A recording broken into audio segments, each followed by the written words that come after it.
Hey guys, it's Kim Jong Spoon, and instead of doing a third live gameplay episode while I'm away, I decided to do a mouse first impressions video because I think that live gameplay gets a little bit boring, and the only other nation that I hadn't done yet was Russia, and I only had 3 tanks in the Russian tech tree, and so that wouldn't be too exciting. So anyways, mouse first impressions, we're just going to see 2 games, and I'll explain how I feel about this tier 10 German heavy tank.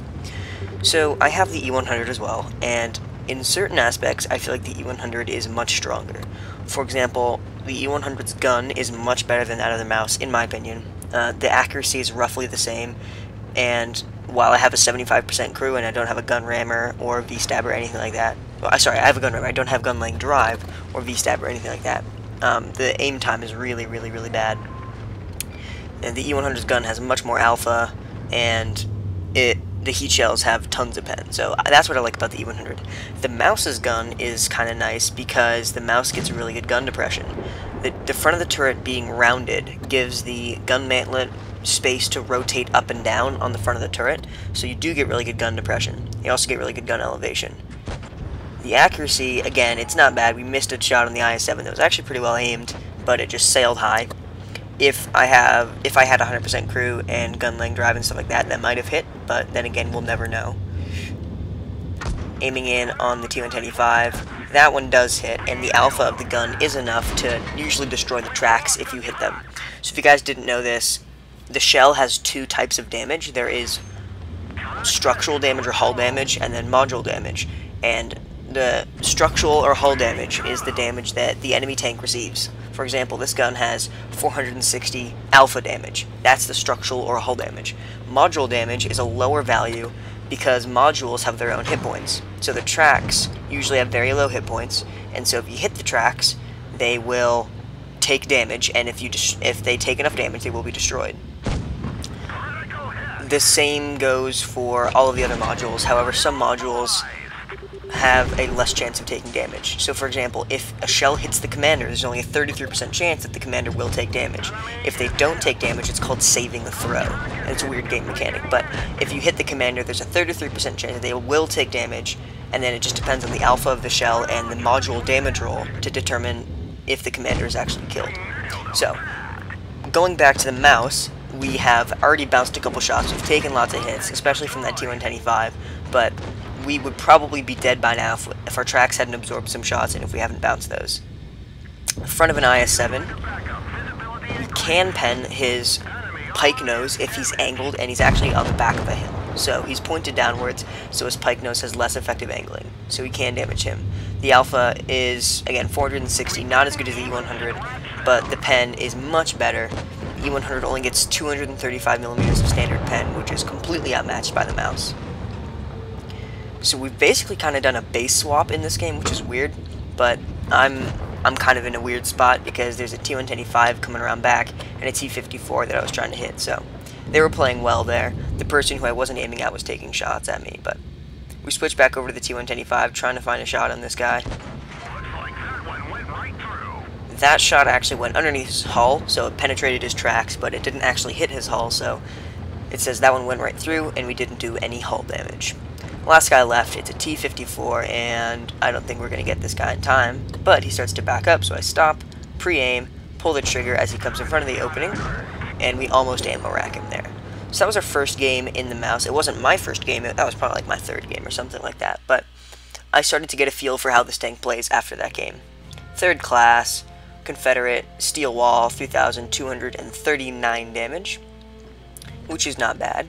But let's jump straight into the next game, which I feel like is a better showcase of the armor of the mouse.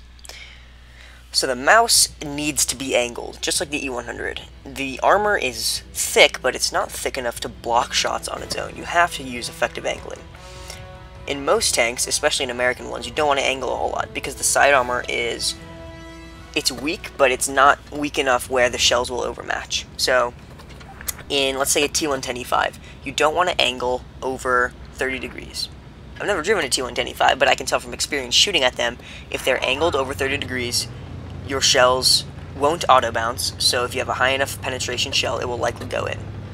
The mouse, however, has 185mm of side armor, so you can over-angle. The E100, you do the same thing, because you have thick side armor, then you have tracks, and then you have side skirts. The mouse, just underneath the turret, all the way, about half of the tank is just raw 185mm of armor. There's no spaced armor there, but the tracks and the spaced armor underneath that do have a bunch of effective armor thickness. So you can over-angle your tank to give your lower plate as much effective thickness as possible, and they still won't pen your side armor.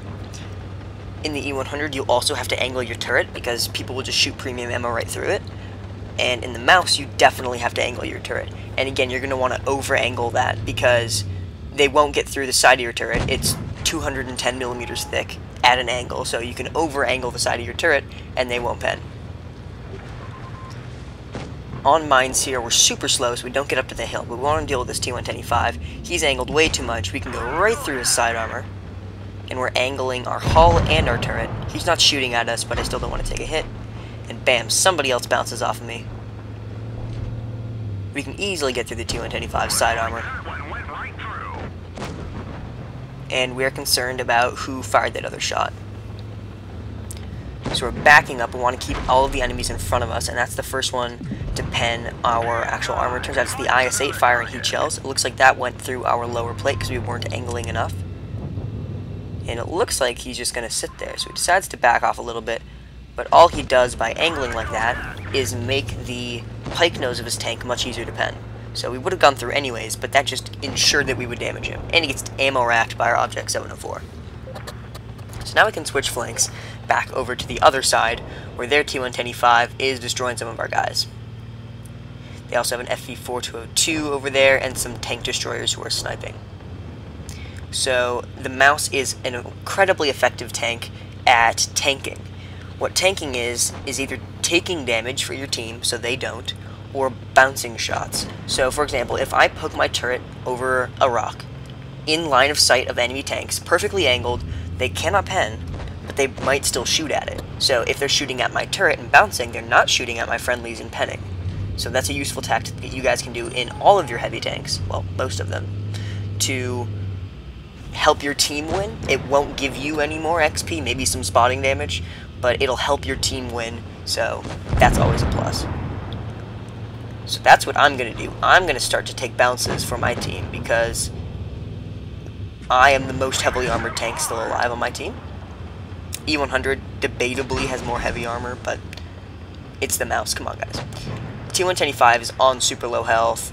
T30 is a 2-shot. Now he's a 1-shot. And the Object 704 is a 1-shot. So let's take out this Object 704. Remove a 152mm gun from the game, and we are seriously concerned about that T110E5. I don't want him putting heat shells into my side anymore. We see the T30 fire, so we decide, you know what, we're going to go take this guy out. Bam, there is a 155mm gun taken out of the game. T110E5 pens our upper plate with another heat shell. It looks like the IS-3 is AFK. And our team actually did something that you don't see a whole lot. We left the AFK guy. I was actually expecting someone else to get the kill on him, because he's right there. And we actually leave him because he's AFK. He's not a threat. And we go to the T110E5, and then someone decides, it's actually the Yak Tiger who decides, you know what, I'll get the kill on the IS-3. So we win that one as well. And we did 2,700 damage. What are my thoughts about the mouse? Right now, with my 76% crew and only a gun rammer, I feel like the gun performance is mediocre at best. But I assume that will get better with a better crew, gun laying drive, and probably put vents on it. I feel like vents would be a good idea. But if you guys have better suggestions for equipment, leave them in the comments down below, because I really want to make sure that I equip the best things for the mouse. Armor-wise, it's fantastic if you angle it. If it's not angled, then it's just a damage farm. It's like the TOG, which is also amazing, but it's amazing because it's the TOG. It's not amazing because it's a good tank. The mouse also has one of the worst top speeds in the game. It's slower than the E100. Actually has better power to weight ratio because the engine is massive, but it still weighs a ton, so it's slow. 20 kph top speed on sand or on soft terrain, that's even lower, so don't expect to be going anywhere in a hurry. But overall, I feel like once I get a better crew and a bunch of equipment and I learn to play it better, it's going to be a champ. The only really glaring weak spot that I see is the front of the turret. If you're aiming at someone, they can easily pen. It's only 240 millimeters thick, and even if you're hull down, then they can still pen. The E100 has a slanted flat turret front. So if you angle, if the gun is pointed downwards, then you increase the effective slope. However, the mouse is rounded, so if you point the gun to the limit of its gun depression and elevation, there's always a spot that is exactly 240 millimeters thick. So any tier 8 can pen that with premium ammo. Tier 9s easily. Tier 10s don't even need premium ammo unless you're the E100. So it's just a damage farm if you don't angle it correctly. Also, you get tons of premium ammo getting shot at you. I had one game where T110, E3, Object 704, and ISU 152 all fired their premium ammo at me, and they penned the side of my turret that was angled at, I think it was like 30 degrees, so it's a huge premium ammo magnet, and so don't expect to be bouncing as much as you would in another heavy tank, because the people will just load heat and spam it at you. So that was my first impressions of the mouse. I'm thinking that this is going to be a great tank once I get a better crew and some equipment on it and I learn how to play it. But overall, I feel like it's strong as is. If you like this video, leave a thumbs up down below and subscribe for more awesome tank videos. Thanks.